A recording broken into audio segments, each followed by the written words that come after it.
Hey, what's up, mi gente? It's Anthony Rosa, the community finance coach, and today we're bringing another segment on Money Monday. And I'm super excited to have my friend here, Dr. Lissa.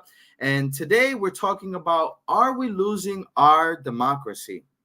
I have a question for you. Do you guys fall into the new trends or just go with the flow? If you agree that social media has too much influence, you want to tune in. So, with that said, Alyssa, what do you think of this topic today on Money Monday? Are we losing our democracy? What comes to mind? Well, I'm excited to be here. Thank you for having me today, Anthony. It's a pleasure. I think that we have to, especially in this time, in this election season that we're in, that we really have to think about our money and our democracy and how those tie together. And I think they really do tie together at all levels of policy, from the uh, Treasury Department, how much we pay in taxes, what we're setting for minimum and maximum wages, like how this money is coming to us, how we, I know a lot of your audience, like me and you, are entrepreneurs. So how are we being supported? But then I also think we also have to think about our country as a democracy itself. Like, are we really engaging everybody? A democracy is supposed to engage everybody, right? Right. And Now so I know how are you we engaging us all? Go ahead.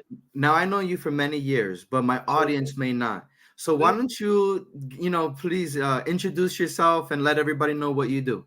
Absolutely. I'm Dr. Lisa Gardenhire.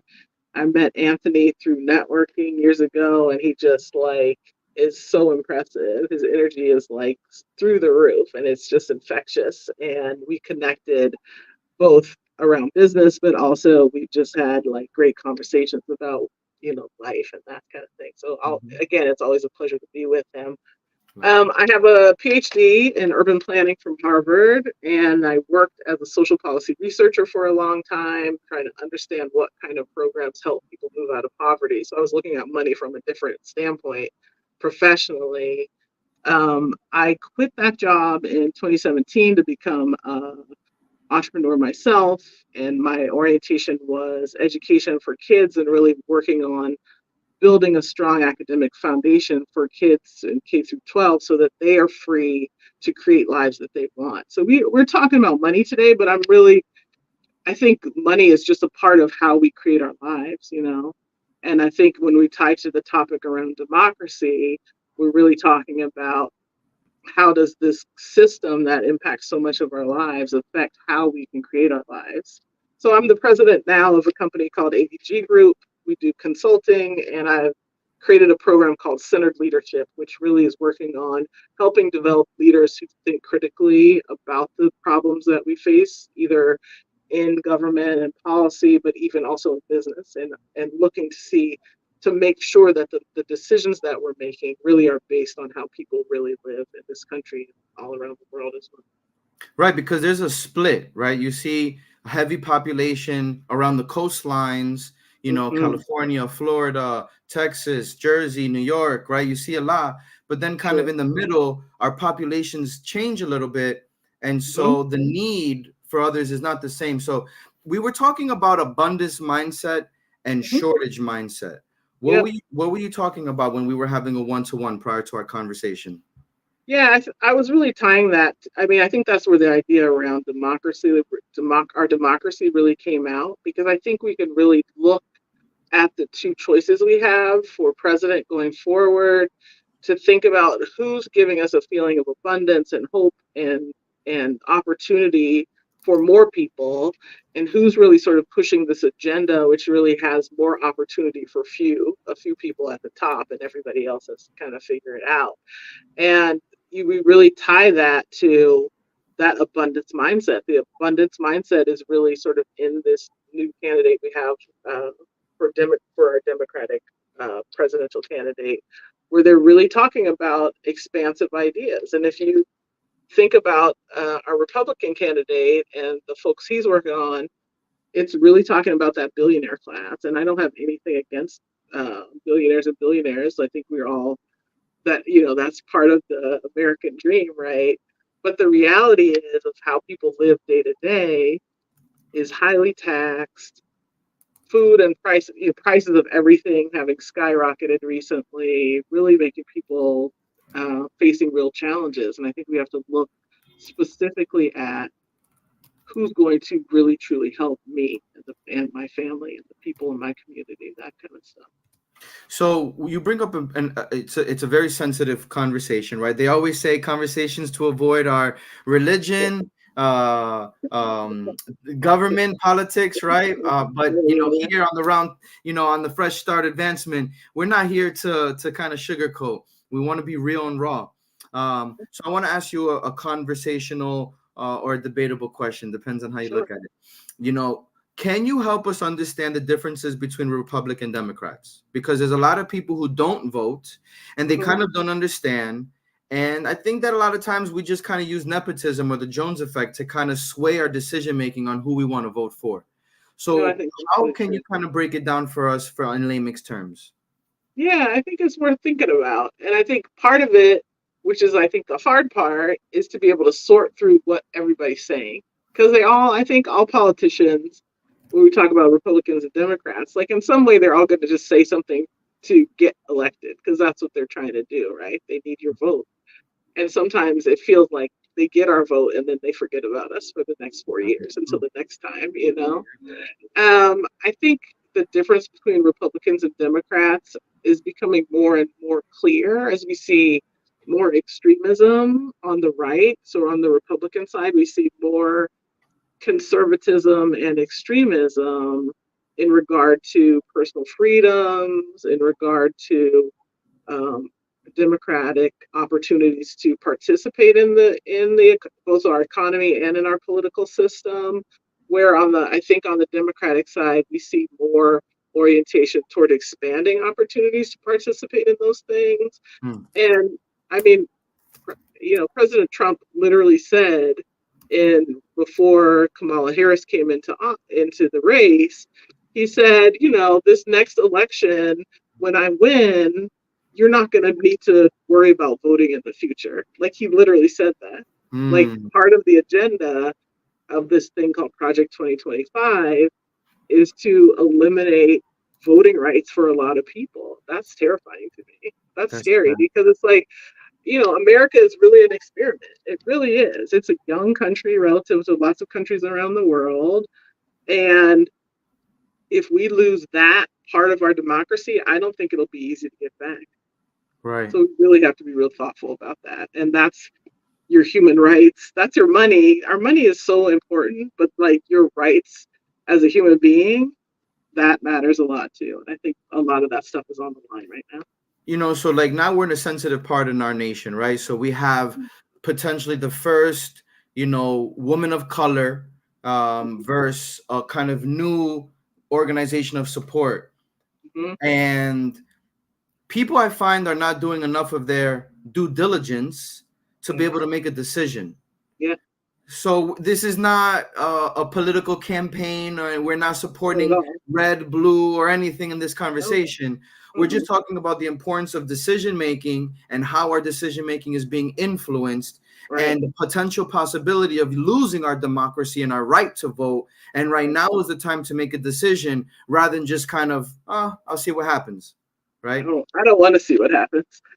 I'm like, I have to be active right now. And I feel like, I wrote a blog. I have a blog called Centered Leadership as well, that people can follow if they want to. But, I wrote a blog a couple of weeks ago titled, it's your turn to save the world. It's it's everybody's turn to get involved in this right now. I think we often, or how the system is set up, is for us to look to these leaders to save us, to lead us, to do the work, to make sure that everything's okay, to follow through on what they say.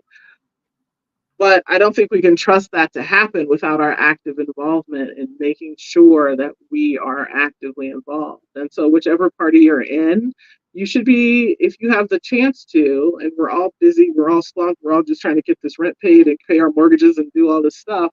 And I get it, because I am too. At the same time, finding some time to learn what this party is about, what their platform is, and then think, what matters to me? What's important to my day-to-day? What am I facing in my day-to-day? and how does what they're saying tie to that? And then figuring out, are they talking about stuff that really matters to me, or are they not?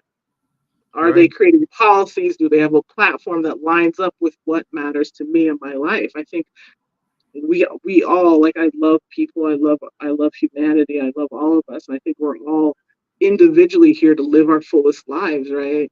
Of So we course. really have to think, what is my life? What do I want it to be? What do I want for my kids in the future? All those things, and say, I have an 18-year-old, you've got a bunch of little ones still, but I Mhm. think about that for mine. I'm like, what is he going to face? What's going Right. to be here for him? What's going to be here when I worked with in my learning center, when I had hundreds of kids come through my center? What world are we leaving them? I think we really have to think about that, and who's influencing what we hear to be able to make those kind of decisions. I think matters. Yeah, and we live in such a fast-paced environment, right? I think that Yeah. especially with TikTok and Snapchat and these videos, and we're Yep. just our attention span is going lower and lower. Yep. So if we don't get that instant gratification, then we might make decisions based on impulse. How do you think that will affect us in the long run? I think it's super challenging. I think it's super challenging. I know I get caught. I open YouTube and they have shorts, and I like look up and it's 30 minutes later. I looked at 30 minutes worth of shorts on random stuff that has not necessarily anything to do with what I need to get done that day. And I Hmm. think it's so easy for that to happen. But to me, it speaks to our individual power. They want our focus. They want our attention. Our attention is valuable. Our Right. focus is valuable, and directing that in one way or another is extremely valuable to people who are, at the top, whatever that means, making decisions about what we see, what we consume, what we buy, what we want, all that stuff. So if anything, you should be able to look at social media and say how prevalent it is, and say, my eyeballs are important. My time is important, because they want that. They're spending millions and billions of dollars to get my attention. So let me think about my value and what I'm worth. And it's crazy, right? Sometime the other day I was with the kids and I was talking about Monster Golf, and I got Mm-hmm. an ad on Facebook about Yeah. Monster Golf. I didn't even look it up, so I Oh, don't know listen, how they got into my algorithm or my cookies, but they're listening to us all the and time. all And of I our think that devices at home. Yeah, we got to be careful. all the time. I got this Alexa I just plugged in over there, and I didn't turn the mic off. And I'm like, is the mic really off when I push the mic off? I don't know if I believe it's ever really off. I But don't know. I know but some people but put tape in front of their camera, cameras, when they right? need. Yeah. Like, you got to physically block it to make sure they're not looking. But all that speaks to our individual importance. I mean, I think the society and the people who are at the top of politics and the top of businesses could make us feel like we're unimportant. Or like, if you're like in a corporate situation, like I was just having a conversation with some women who I used to work with when I did corporate research, and when you're like in a corporate situation, you can feel like a nothing. You're just like a piece of the machine. They can fire you and hire you and do all this stuff. But honestly, none of those systems work without us. They Right. literally cannot function without us participating in them. And I think the more and more we understand our own importance, the more and more we can be advocating for ourselves and saying, that doesn't make sense for my life. I'm not supporting you if you're supporting that. I think the better off we'll all be. And tell your friend, and tell your mama, and tell your cousin, and tell whoever, they need to be thinking critically too about what is really at stake. And I think at this point, where we are politically, where we are with the global environment, like environmental issues, where we are with where money goes and where money is right now in the world and how it's distributed, I don't think we have a lot more wiggle room to fool around, to just be like, oh, let's see how it goes. I really don't think we have that much more time to just take it for granted anymore. No, you're right. There was an article that was put out, and there was talking about the American deficit with credit card debt, and it was $17 trillion. Yeah. And we're finding that people are taking money out of their accounts. Some are leaning on crypto. Some are they just want to sit and hold it because they don't trust the economy and the market. Mhm. And all of this is decision making based off of some individuals that understand what's going on, and most maybe that don't. Yeah, I know. And it's tough because I even like when I was an educator, a lot happened in the pandemic to kids Of and their course. learning. They really took a huge hit. But this decline in our education system has been going on 40, 50 years now, in Right. how we're educating our people, how we're teaching them to think critically, how we're giving them skills of literacy and numeracy to like be able to look at the world, which is why I took on that job, took on that business for that long, because I said, without being able to read and write and know how numbers work, people can tell you anything. Right. They can fool you with anything. But if you, this is why I was so passionate about getting kids literate. Like, you have to be able to read critically or understand what someone's saying on a video or wherever you're getting your information and say, does that even make sense? Are they just trying to blow smoke to get their way, to take advantage of me at some other point? And unfortunately, we live in a world where, yeah, a lot of people are trying to take advantage, you know? Now you have an upper hand. You have a leg to stand on. And the I reason do. why I say that is because there's a few generations of education in your lineage. Oh, yeah, for sure. Like, my, so I have this doctorate. My dad has a master's degree and went to college and was a college professor. But my grandfather, who was born in 1885, has a college degree. So we definitely, and his wife, my grandmother was a teacher. So I've got lots of teachers in my family, lots of educators in my, so learning and understanding. And I know I don't even like school. Isn't that a funny thing to say? I like school. I used to like school because my friends were there. I'm an only child, so my friends were there. And I like learning. But the way that we even do education in this country, and I think we saw it very clearly in the pandemic, a lot of it is just babysitting kids so people can go to work. Just Yeah. holding kids so that the workers can go work, you know? Like you talked about homeschooling and maybe thinking about that for your family. And I Mhm. said, you know, when I was able to homeschool my kid for a year plus during the pandemic, it was the best time of our lives. It was really, and it doesn't take as long as they house those kids. No, So, yeah, an 8 hour class school day. I'm doing in 2 to 3 hours at home, and yeah, having more activities when I was doing the Abika program. Yeah. absolutely. So that's the kind of thinking I want people to do. Like this is, so we see this 8 to 3 school day, right? But why? Why does it exist that way? Does it have to be that way? I see the 9 to 5 workday is even a throwback to when we didn't have, literally we didn't have electric lights. And so they Mhm. had an 8 to 5 workday because that's when the sun was out and they could have workers work. But does that make any sense now?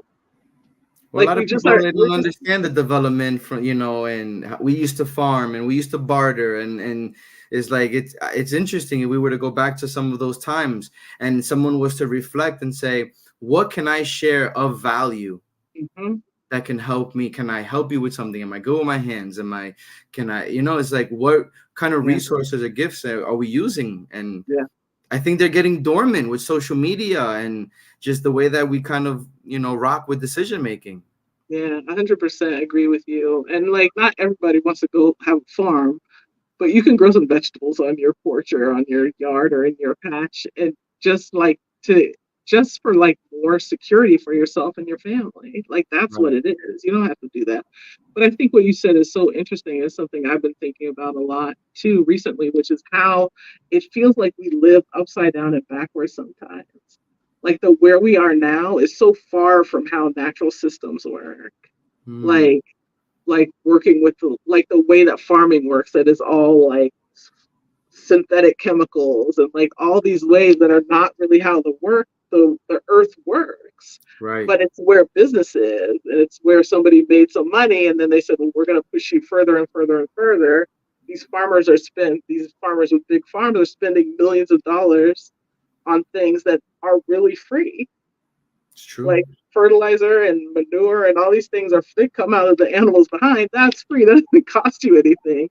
But Right. you're going to pay Monsanto $1 million a year to get their chemicals that end up destroying the earth. And I'm like, I really want us to stop and take a pause and feel ourselves and then really just say, do we have to keep going in this way? Right. and again, I'll say the same thing. I don't think we have a lot more room to just keep going in this way. I I don't don't think think we do. so.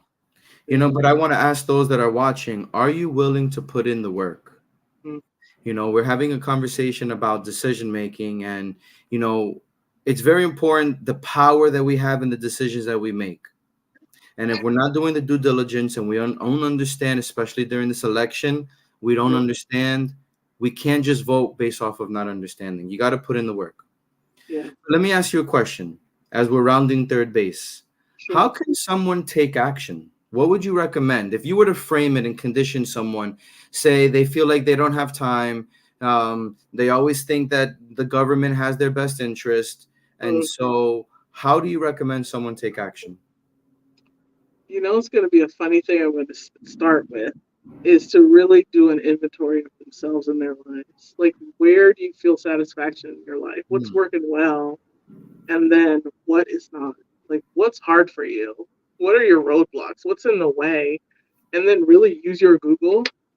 You can even use your ChatGPT. Like, ChatGPT can be good for answering some basic questions and say, this is a hard, childcare is a hard area in my life.